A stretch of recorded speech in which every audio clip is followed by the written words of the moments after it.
So I see a fair amount of this up here. This is not as hard, but it's got some really cool banding in it. You know, I'm sure I could cut it and polish it, and have to check the mold scale, but it's kind of a cool rock. One of these hills up here aren't for the faint-hearted. This is a steep canyon, Polk Canyon, Santaquin. But I've been finding some pretty nice rocks. I don't know if I'll find any of the pink stuff that I've been finding, but it's kind of pink and it's kind of clear. And it's between an 8 and 9, probably 8.5, because an 8 will scratch it, 9 won't. Or will, excuse me. 9 will scratch it, but an 8 won't. Hard stuff. Polishes up nice too. I'll have to show you some of those. Hoping to find one. Maybe we're gonna find some black agate. Black banded agate. There's a lot of that up here. Yeah, if we had a little more sun, you could see this jasper has those creations in there. They're actually crystals. See if I can find a better specimen, but that's what we're looking for. It's really hard. Anything that's shiny in the outdoors means it's hard. The other rocks haven't scratched it. Keep that in mind. Oh shoot, I forgot to qualify myself. Professor Richardson here. Yep, just got a master's in technical writing. Utah Tech. What a great opportunity. I'm up here in Santaquin, Polk Canyon. I'm gonna see in my mug. Yeah, beautiful Utah lake out there. Santaquin Lake, little pond just before the mountain way out there, and I believe way out there on the end are the Ochre Mountains. So I'm up Polk Canyon here. See if we can close up the Ochre. I think it's part of the Ochre mountain range. But we're just up here rockhounding. We'll keep looking for that 8 to 9 mold scale rock that's transparent. Well, here's one right in the trail. Yeah, let's see if we can shine it up a little bit. It's probably not going to shine up real well, but that's a piece of banded agate. It'll cut and polish. It should turn out good. It's not as clear as I've seen, but it is the stuff that we pick up. It's a little light, so I might just leave it. But, you know, there's other things here that are just interesting. A lot of, I mean, this is, you can see the transparency in this, you know. That one will polish up. Throw it in the rock polisher. See what it does.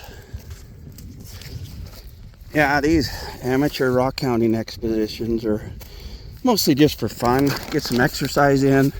See the beauty God has created for us. And to be out hunting things with my dog. You know, I used to do a lot of bird hunting, and now I harvest deer occasionally. You know, do it with a bow is my ideal. That puts you out in nature. So look at this area that I'm able to walk around. Oh, but it's not even 2 miles from my house. It's unbelievable. And I'm looking at heading right up in that canyon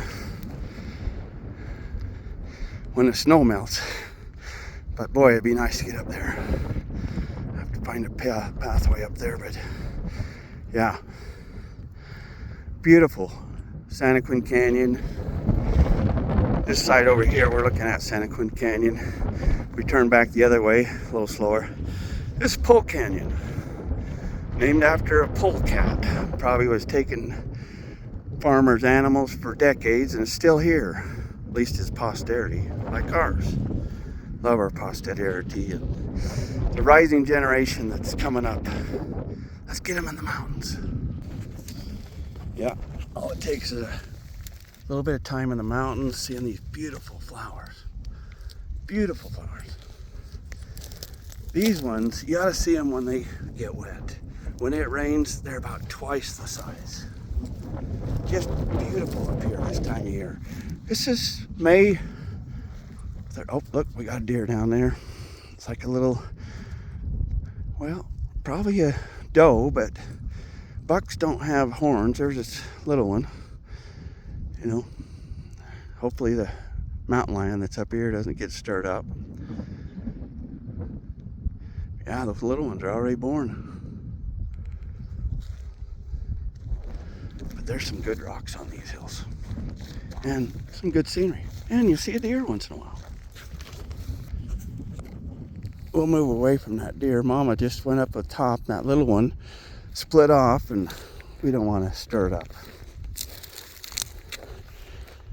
And my dog's always close to me, but you know, you never want him to get close to a mama deer that's got a calf, just a little fawn. Just like you don't want to run up on a moose calf, like me and my dad did when he up out in this canyon. We were up here and we saw this moose. Dad thought it was an elk. Dad was a drinker, pretty heavy drinker, PhD. Nope, that's what I'm going for. Keep watching. I'll see if I can find some better rocks. I mean, it's not a super good one, but you know, it's that dendritic jasper. Check it out. I mean, it's got some crystal formations in here, you know, and it's hard. Look at this. This is beautiful. Beautiful. Hopefully you can see that, eh? But yeah, that's crystal formation. It's not plant matter, and it polishes up nice. Sometimes you end up walking through a pretty cool looking little grove. Deer just get the duck under. Yeah. Might take a little maneuvering. I might go up that way. Oh, I just love seeing these flowers. There's bluebells in the Cedar City area that are absolutely gorgeous. If you ever get up that way. That's about 200 and something miles south of me. Yeah, here's some of that black agate. I don't know if this got any banding in it or not, but you cut it, it's transparent. Not sure if this one fluorescents or not. So far nothing's phosphorescent, which means it glows after I take the light off it. But this is kind of a cool rock. Might even get into like the purple range, but it's hard. That's what's cool, it's hard. Hard rocks is money, and it's heavy. You'll notice that this rock is heavier than anything around it, and so that's another way to look. But if it's shiny at all or it looks transparent, pick it up, keep it, at least go find out what it is. So one of the things I'm doing is I'm creating a model for AI to follow. So, well, it looks like I scratched myself. So this is one of those really cool dendritic, D-E-N, jaspers. If you can see how that black stuff kind of looks like plant matter, it's crystals. And if I start cutting this, it will show me a lot of different things. Look, it's a little bit of banding there, but yeah.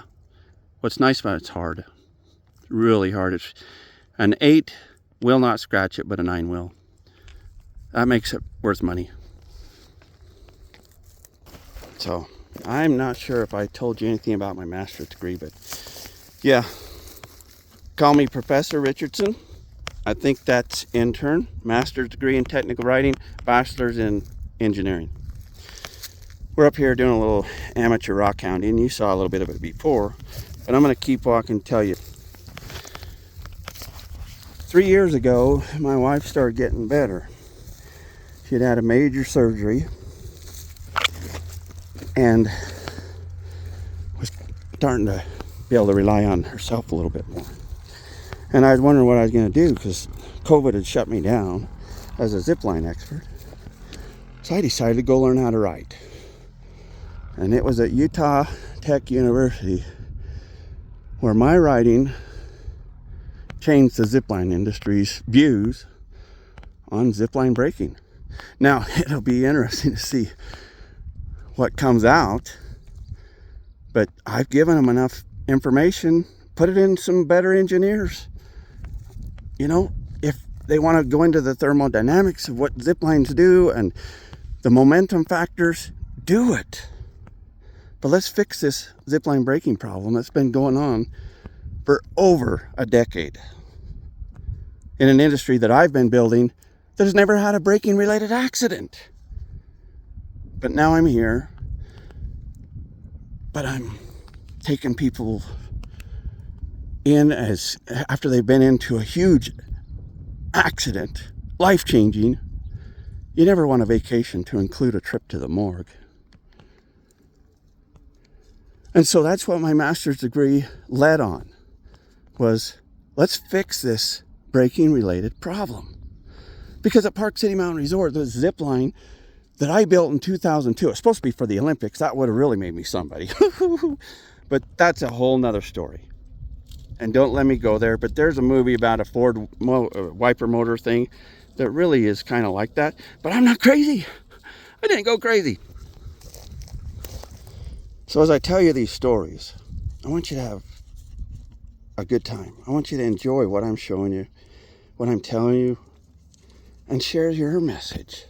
Don't just share mine, share your message. AI wants to know what it is for eons of generation, whatever, of time. Put it out there. Show us what you can do. Become an inventor. I have 5 U.S. patents. Oh yeah, I was a little bit ticked off. Patent attorney called me. He said, well, we got to take you out of micro entity. And I'm like, what's that mean? He said, well, you're going to be in a small entity, filing, paying more fees for my patents, springs and friction brake trolleys, braking devices that have had 0 accidents in a braking related injury ridden zipline world.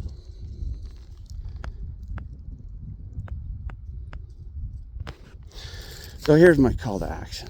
If you got a location like this, you can build a safe zipline and make a lot of money and let people know. Teach them about momentum.